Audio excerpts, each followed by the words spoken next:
The movie begins by showing a mysterious army massacring all members of a clan that has a secret map made of copper. The copper map is known to contain a secret path to find a treasure that has been sought by many people. Therefore, many parties want to seize the copper treasure map to get the treasure in question. After the massacre of the clan members took place, the only surviving boy was saved by a group of assassins living in the Valley of Ghosts. The boy named Junyuan will be raised by the group and trained by a master assassin to grow into a reliable assassin in the 12th generation.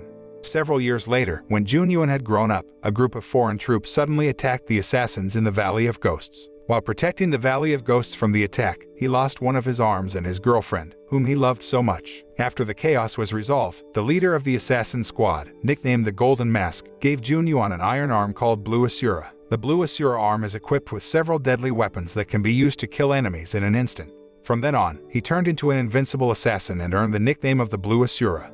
The scene shifts to the imperial territory in East Mulberry, where the royal ministers gather before Emperor Chai Sheng to discuss the copper treasure map that a governor in the border region has managed to find. Emperor Chai Sheng's younger brother, Prince Rui, advised the emperor to attack the governor's territory and seize the copper map. However, a general who led the royal army named Zhao Chong rejected the plan and suggested that they use a diplomatic strategy. He heard that the border governor was so greedy and corrupt that he planned to bribe the governor to get the copper map. He asked Emperor Chai Sheng for permission to be allowed to go to the border as a royal envoy. Soon after, Emperor Chai Sheng agreed to this and warned him to be careful because this mission was very dangerous.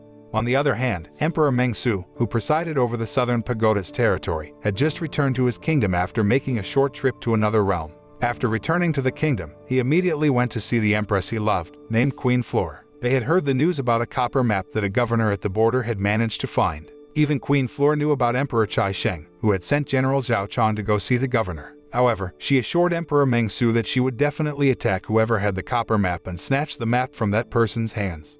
The next day, Prince Rui secretly came to Ghost Valley to meet Golden Mask and ask for help to do something. His goal in meeting the Golden Mask was to ask for help so that the Golden Mask army could seize the copper map from the hands of the border governor and kill General Zhao Chong. After the meeting, Golden Mask went to meet Master Gui Chao to discuss the copper map. He volunteered to seize the copper map alone, but the Golden Mask said he would send another assassin for the mission. Soon after, Golden Mask asked Master Gui Chao to keep an eye on Junyuan so as not to get involved in this matter because the copper map had resulted in his family being killed. On the following night, when the music festival was being held, Junyuan went to meet Master Gui Chao in the middle of the city and said that he already knew about the appearance of the copper map. Junyuan asked for permission to allow him to take the copper map because he wanted to investigate who the people who had killed his family were. Unfortunately, Master Gui Chao refused his request because the Golden Mask had sent another assassin named Ghost of Mountain to carry out the mission. The next morning when Junyuan was walking around the city market, he heard a very melodious sound of music coming from a tent. When he checked into the tent, he saw a beautiful girl named Qin Sheng who was playing a musical instrument called the pipe. Just as Junyuan was about to leave the tent, she called him and asked when the blizzard would end. However, his attention was briefly distracted when he heard the noise of the crowd coming from the dragon dance music, and when he turned around, he found that she had simply disappeared. The next day, Junyuan secretly came to the border to witness the meeting between General Zhao Chong and the border governor Gu Zige, who was about to negotiate. General Zhao Chong offered Gu Zi 100 gold bars in exchange for the treasure copper map, but the offer was immediately rejected by Gu Zi because he knew that at this time, many parties wanted to get the map and were willing to make a much bigger offer. Not long after, the performance of the dragon dance attraction began and was displayed in front of the two of them as a welcoming ceremony. However, several dancers suddenly charged toward Gu Zi and Zhao Chong in the middle of the dragon show. As it turned out, all the dancers from the dragon show were assassin squads from Ghost of Mountain who were in disguise and on their mission to seize the copper map. The battle between the assassins and Gu Zi's troops was so fierce that it created great chaos in the governor's palace. Junyuan then decided to join the war and fought Zhao Chong so that the rest of the assassin squad could use the opportunity to take the copper map. Just as he was on the verge of defeating Zhao Chong, he was suddenly attacked by a group of people dubbed the Four Knights of the Western Region. Junyuan was forced to flee from the four assassins after he managed to retrieve a mysterious black bead from Zhao Chong's robe. That night, Gu Zi felt very relieved that he could still defend the copper map well, even after the attack by the assassins. Then, he entertained himself by inviting a prostitute into his room for fun. But without him knowing, the woman is an assassin in disguise and is assigned to kill him. After the woman killed him with a poison needle, she took the copper map. Not long after, Junyuan suddenly appeared in Gu Zi's room and said he knew about the woman's true identity. Hearing his words, the woman began to take off her mask and showed her real face, which turned out to be Qin Sheng. Jun Yuan then asked her to hand over the copper map, remembering that they both came from the same valley. Shortly after he received the copper map, they suddenly heard a sound of chaos coming from outside the room, and it turned out to be a male assistant named White Judge who had managed to kill all the palace guards. The White Judge, also from the Valley of Ghosts, warned Jun Yuan to hand over the copper map and return to the Valley of Ghosts with him. But Jun Yuan refused to hand over the map and chose to flee with Qin Sheng. Shortly after they left, several royal troops suddenly appeared and intended to arrest the White Judge because they thought that he had killed the governor. On the way, Jun Yuan met Master Gui Chao, who had been assigned by the Golden Mask to capture him. Afterward, Master Gui Chao informed Jun Yuan that the Ghost Valley troops currently considered him a traitor for breaking the rules and causing several assassin troops to be killed in the previous raid. Even though Master Gui Chao had been ordered by the Golden Mask to kill Jun Yuan, he preferred to let Jun Yuan survive. He would only attack Jun Yuan with a few attacks and let Jun Yuan attack him so that the Golden Mask wouldn't suspect him. He then ordered Jun Yuan to immediately flee before the Golden Mask found out where he was. In the evening, when Jun Yuan and Qin Sheng were resting in a tavern, he opened the box of orders that Qin Sheng had received from Ghost Valley. In the box, it was written that she was tasked with snatching the copper map from Governor Guzi and bringing the map to the Pavilion of the Eight Gods. On that occasion, Qin Sheng asked about the cause of the disappearance of one of Jun Yuan's arms, and he said that his girlfriend accidentally cut his arm because of someone's influence. He realized that his girlfriend did not intend to do that after she told him the truth before her death. The next day before Jun Yuan and Qin Sheng parted ways, she gave him some food in the hope that they would meet again. Although the meeting between them was very brief, it seemed that Qin Sheng had fallen in love with Jun Yuan since their first meeting. In the afternoon, Jun Yuan went to the Pavilion of the Eight Immortals, as written in Qin Sheng's command box. After seeing Prince Rui, who was waiting there, Jun Yuan immediately approached him and told Prince Rui that he was the messenger of the Ghost Valley sent by the Golden Mask. It turned out that Prince Rui initially still didn't believe Jun Yuan's words and thought he knew all the plans of the Master Assassins. Hearing that, he denied that and said that currently, two parties desperately wanted the copper map, Emperor Chai Sheng and Zhao Chong of East Mulberry, as well as Emperor Meng Su and Queen Flora of Southern Pagoda. But even though the two regions competed with each other for the copper map, Jun Yuan realized that the one who wanted to kill Zhao Chong so badly was Prince Rui. During this time, Emperor Chai Sheng had never considered Prince Rui's existence and trusted Zhao Chong more as his accomplice, so Prince Rui, who was tired of it, intended to get rid of Zhao Chong. Before Jun Yuan handed the copper map over to Prince Rui, Jun Yuan asked him to tell him about the person who had sent 4 knights of the western region to kill him. However, Prince Rui refused to share the information, so he kept the copper map. At that moment, Prince Rui threatened Jun Yuan by showing Qin Sheng, whom they had managed to kidnap.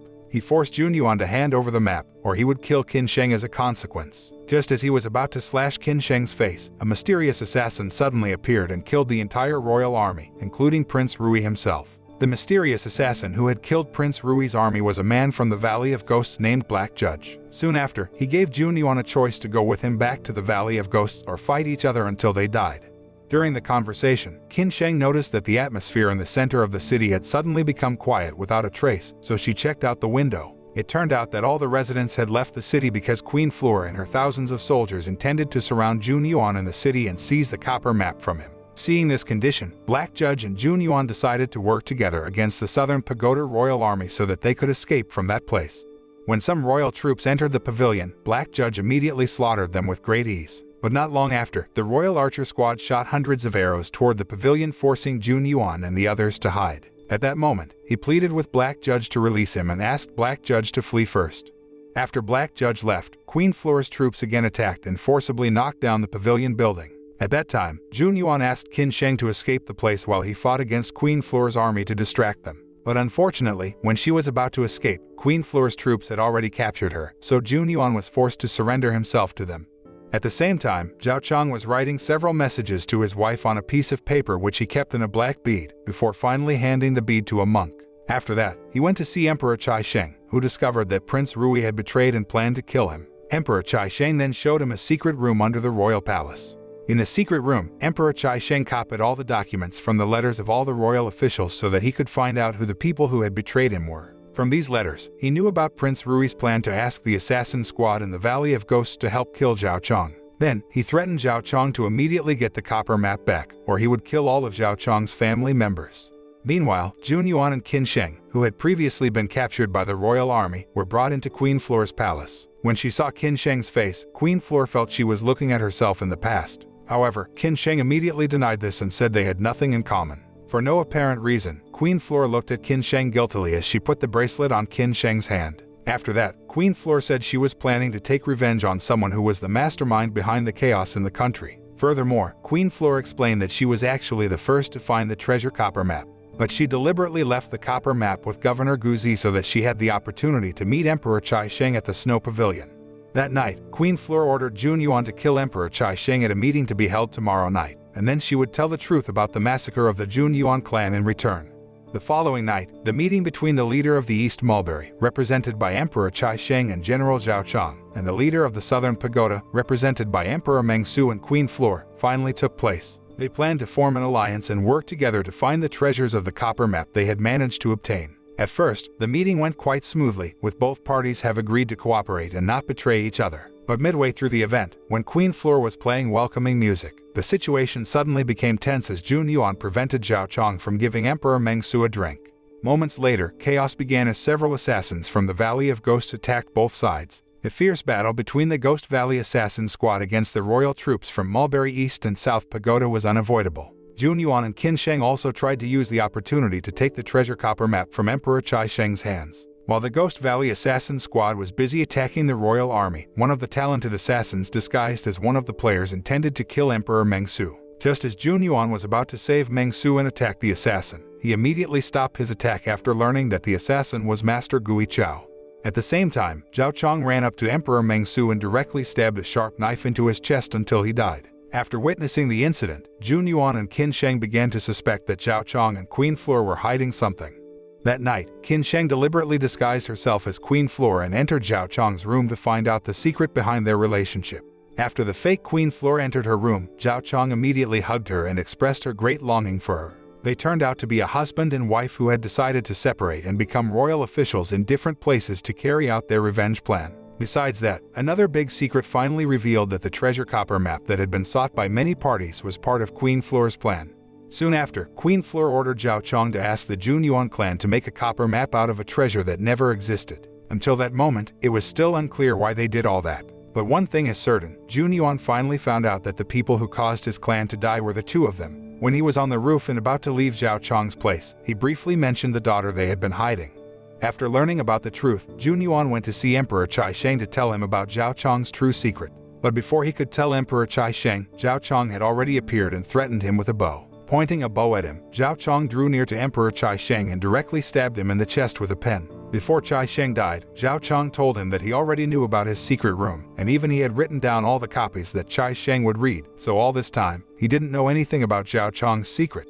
At that moment, Jun Yuan realized that the one who had sent the Ghost Valley assassin squad to the previous meeting was Zhao Chong. Then, he remembered Master Gui Chao's message saying that there was someone who wanted to divide the assassin squad in the Valley of Ghosts. Therefore, Master Gui Chao asked Jun Yuan to meet him at the Red Chamber Theater in the evening to discuss something very important. That night, when Master Gui Chao arrived at the Red Chamber Theater, he had to face off against 4 Western knights who were intent on killing him. Unfortunately, he couldn't cope with the attacks of the 4 assassin knights and was seriously injured. Not long after that, the Golden Mask came to the Master, and at that moment, Master Gui Chao finally realized that the person who wanted to kill him and the other assassin members was the Golden Mask. When he saw the black bead on the necklace of the Gold Mask, Master Gui Chao deliberately allowed the Golden Mask to kill him directly so that Master Gui Chao could take the black bead secretly. Shortly after, Jun Yuan arrived inside the theater and witnessed the dying Master Gui Chao lying on the ground. Before he died, he gave Jun Yuan the black bead he had taken from the Golden Mask necklace and asked him to investigate the black bead. Upon seeing the death of the master who had raised him all this time, Jun Yuan was furious and determined to kill the Golden Mask. He recalled the Golden Mask's words when Jun Yuan first joined the Ghost Valley. At that time, the Golden Mask stated that, in fact, he had never fought using weapons but used a grand strategy that could change the country's order. On the other hand, Queen Flora had now officially been appointed as the main leader in the Royal Alliance of South Pagoda and East Mulberry after the death of Emperor Meng Su and Emperor Chai Sheng. After successfully uniting and controlling the 2 kingdoms, now there is only one step left for Zhao Chong to be appointed as the successor to inherit the king's throne. The next day, just as the Crown Prince was about to hand over Commander Seal to Zhao Chong as a sign that he had been officially appointed as the new king, chaos suddenly broke out outside the palace. The chaos turned out to be from Jun Yuan, who had led an entire army of assassins to attack the royal army and kill Zhao Chong. Seeing this incident, Zhao Chong ordered his troops to attack the enemies while he tried to kill the Crown Prince. The scene then switches to the past, where Junyuan tells the entire army that the Golden Mask, who has been their leader, is actually Zhao Chong. After seeing the letter's contents in the black bead given by Master Gui Chao, he finally found out that Zhao Chong was planning to massacre the entire army of assassins of Ghost Valley after he officially became king of the Alliance of Two Kingdoms. Knowing this, the entire assassin squad in the Valley of Ghosts decided to put up a fight and attack the royal army under Zhao Chong. Turning to the present, the battle between the assassin troops against the royal troops finally happened and was very fierce. On the other hand, Queen Flora went to meet Zhao Chong and asked him to go run away with her. She realized that, at this time, their plans to take control of the South Pagoda Kingdom and the East Mulberry Kingdom had failed and would only end in vain. But he chose to keep fighting for power from the kingdom and refused to go with her. Hearing that Zhao Chong had broken his promise, Queen Flora decided to kill her own life with a knife. Shortly after she died, Junyuan came over to Zhao Chong, who was crying over the departure of his beloved wife. Junyuan then revealed that he already knew about the true identities of Zhao Chong and Queen Flora. Zhao Chong served as Prime Minister in the East Mulberry Kingdom and was the leader of the Assassin Squad in the Ghost Valley at the same time, while Queen Flora was the Fire Queen in the Ghost Valley army who had disappeared a few years ago before deciding to approach the Emperor of the South Pagoda Kingdom. Junyuan said that he knew Zhao Chong's plan to pit the South Pagoda Kingdom and the East Mulberry Kingdom against each other by asking Junyuan clan to create a treasure map that never existed. After that, Zhao Chong, as Golden Mask, accused Junyuan of being a copper map thief and troop traitor so that all assassins in Ghost Valley would hunt him. At that moment, Zhao Chong and Queen Flora used the treasure map as bait for the two emperors of the two kingdoms to meet in one place. Zhao Chong then killed the two emperors at the meeting so that he could rule the two kingdoms and unite their kingdoms as one great empire. After taking control of the kingdom, he planned to kill the entire assassin squad in the Valley of Ghosts to cover his traces of betrayal from everyone. After explaining the truth, Junyuan immediately attacked Zhao Chong, and the battle between the two great assassins began. After quite a fierce battle, Junyuan used the copper map in his hand to blind Zhao Chong's eyes and cut the iron chains that held his body. Soon after, Zhao Chong died after he was thrown hard and hit by an iron spear that plunged straight into his chest. After all the fierce battles, the assassin squad finally defeated the royal army. The next day, Junyuan took Qin Sheng to the Valley of Ghosts and informed her of his plans to turn the place into a place of peace. In a large temple in the Valley of Ghosts, he told Qin Sheng that she was the daughter of Queen Flora and Zhao Chong, who had been entrusted to a maid. After all that had happened, Junyuan and Qin Sheng decided to rebuild the Valley of Ghosts into a place of peace and freedom from hatred. The moral that can be learned from this movie is that one's greed and greed for power that is willing to sacrifice many people, including innocent people, will only end in suffering and painful death.